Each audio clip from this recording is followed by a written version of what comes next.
নমস্কার, good evening আমার মিষ্টি বন্ধুরা। তোমরা সবাই কেমন আছো? তোমাদের মিষ্টি দিদি ভালো আছে, আশা করি তোমরাও ভালো আছো। তো আজকে দেখতে পাচ্ছ তো কি সুন্দর, এগুলো কি জানো তো, এটা হচ্ছে কালো জাম। এই সিজনে ফার্স্ট আমি কালো জাম আজকে নিয়ে এলাম। তো সেই জন্য কালো জামটা তোমাদের সঙ্গে একটা ইউনিক প্রসেসে শেয়ার করব। তোমাদের গলাটাও ঠান্ডা হবে, মনটাও ঠান্ডা হবে। তো কি বানাচ্ছি বলো তো? আজকে বানাবো কালো জামের আইসক্রিম। জানো তো, বাচ্চারা ফল খেতে চায় না, কিছুতেই একদম ফল খেতে চায় না, কিন্তু আইসক্রিমটি দাও, তাদের কিন্তু 1 সেকেন্ডও সময় লাগবে না সেই আইসক্রিমটা খেতে। তা আমি ভাবলাম, তো বাচ্চাদের তো যদি ডিরেক্ট না খায় ফলটা, তাহলে ইনডিরেক্ট খাওয়াতে হবে। তো সেই জন্য আমি চিন্তা করলাম তাহলে কালো জামের আইসক্রিম বানাই। তো কালো জামের আইসক্রিম বানাতে গেলে কী কী লাগবে দেখো, খুব সিম্পল কিন্তু বাট খুব ইয়াম্মি। দেখো, এখানে কালো জাম তো নিয়েছি, একদম টাটকা ফ্রেশ বড় বড় কালো জাম। এখানে নিয়েছি চিনি, আর হচ্ছে এটা পিঙ্ক সল্ট, হচ্ছে চাট মশলা।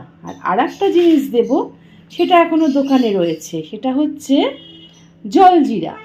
তো সেই জলজিরাটা এখনও আমার পুত্র এনে দেবে, কারণ ও জাস্ট অফিস থেকে এসছে। তো বললো, মা দাঁড়াও আমি এনে দিচ্ছি। তো সেই জন্য সেই বস্তুটি এখনও দোকানে, সে আমাকে এক্ষুনি এনে দিচ্ছে। তো যাই হোক, আনার পরে আমি তোমাদেরকে দেখাচ্ছি। কিছুই না, খুবই ইজিয়েস্ট প্রসেস, কিন্তু বাট খুবই আমি তোমাদেরকে বললাম। তো দেখতে থাকো আমি কীভাবে বানাচ্ছি। তাহলে চলো আমার সাথে। দেখো, অলরেডি আমি কালো জামটাকে ম্যাশ করে নিয়েছি, নিয়ে এবার মিক্সিং জারে দিয়ে দিচ্ছি। এটা কালো জাম জারে তো খুব উপকার, মানে বিভিন্ন রকম রোগের নিরাময় হয় এতে। প্রথমত তো সুগারের জন্য ভীষণই ভালো, গায়ে রক্ত হয়, তাছাড়া আরও অনেক অনেক মানে এর উপকারিতা আছে। তোমরা বলবে হ্যাঁ, কাঁচা মানে গোটা ফলটা খাওয়া বেশি উপকার, 100% রাইট। কিন্তু বাট কী বলো তো, বাচ্চাদের তোমাদেরকে বললাম না, বাচ্চারা হচ্ছে ভীষণ মুডি, ওরা খেলে খেতে পারে, না খেলেও না খেতে পারে। তো যেমনটা দিয়ে দিলাম, চিনি দিলাম, চাট মশলা আর পিঙ্ক সল্ট দিয়ে দিচ্ছি। আর এবার দেখো, আমার পুত্র অলরেডি নিয়ে চলে এসছে জলজিরা। তো সেই জলজিরাটা এবার দিয়ে দিচ্ছি।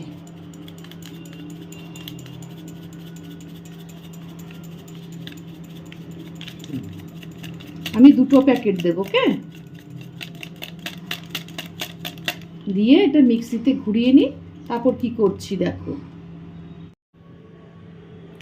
দেখো, পুরো কালো জামের কিন্তু মানে মিক্সিতে আমি ভালো করে পেস্ট বলো বা লিকুইড, যেরকম শরবত করে ওরকম করে নিয়েছি। প্রত্যেকটা জিনিস আমার সুন্দরভাবে হয়ে গেছে, আর টেস্টটাও পারফেক্ট এসছে। ওকে, তো এবার কি করব বলো তো, এই যে আইসক্রিমের যে ইয়েগুলো থাকে, মানে আইসক্রিম বানানোর যে সাজগুলো থাকে, সেগুলোর মধ্যে এবার এটা ঢেলে দেব। তোমরা কিন্তু এটাতে একটু জল দিয়ে শরবতের মতনও কিন্তু খেতে পারো, সেটাও কিন্তু খাওয়া যায়। তো আমি এবার একে একে প্রত্যেকটার মধ্যে দেখো ঢেলে দিচ্ছি। আমি কিন্তু ওপরের যে খোসাটা থাকে, আমি কিন্তু ছাঁকিনি, একদম পুরো জিনিসটা ম্যাশ করে দিয়েছি।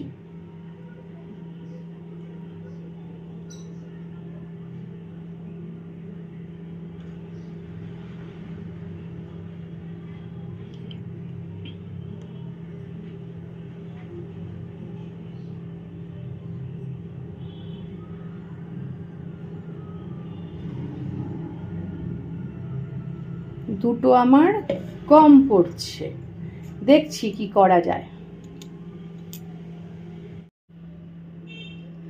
দেখো, আমার 2টো ফাঁকা ছিল, তা আমি যাই হোক ম্যানেজ করে আর একটা করেছি। মানে প্রত্যেকটার থেকে একটু বেশি বেশি ছিল বলে আমি একটু করে চামচে করে তুলে তুলে তুলে তুলে এতে দিয়েছি। প্লাস আমার যে কন্টেনারটা মিক্সি, ওর মধ্যে অনেকটা ছিল, আমি চামচ দিয়ে আস্তে করে করে কাচিয়ে কাচিয়ে দিয়ে দিয়েছি, কিন্তু আর একটা আমার হলো না। তো যাই হোক, তো হলো না তো ঠিক আছে। কটা হলো? 2 3 4 5 6 7। আমার ঘরের মেম্বার হচ্ছে কজন? আমার ঘরের মেম্বার হচ্ছে 4 জন। সেখানে আমার হয়ে গেছে অনেক বেশি, তো কোনো প্রবলেম নেই। তা যে যে খেতে চাও চলে এসো মিষ্টি দিদির এখানে। আমার কিন্তু এক্সট্রা রয়েছে, তাহলে কি হবে, আমার কোনো অসুবিধা হবে না। ব্যাস, আমার হয়ে গেল কালো জামের আইসক্রিম। এবার জমতে দেওয়ার পালা। যাই এখন ডিপ ফ্রিজে দিয়ে মোটামুটি 7-8 ঘন্টা তো রাখতে হবে, নইলে তো হবে না।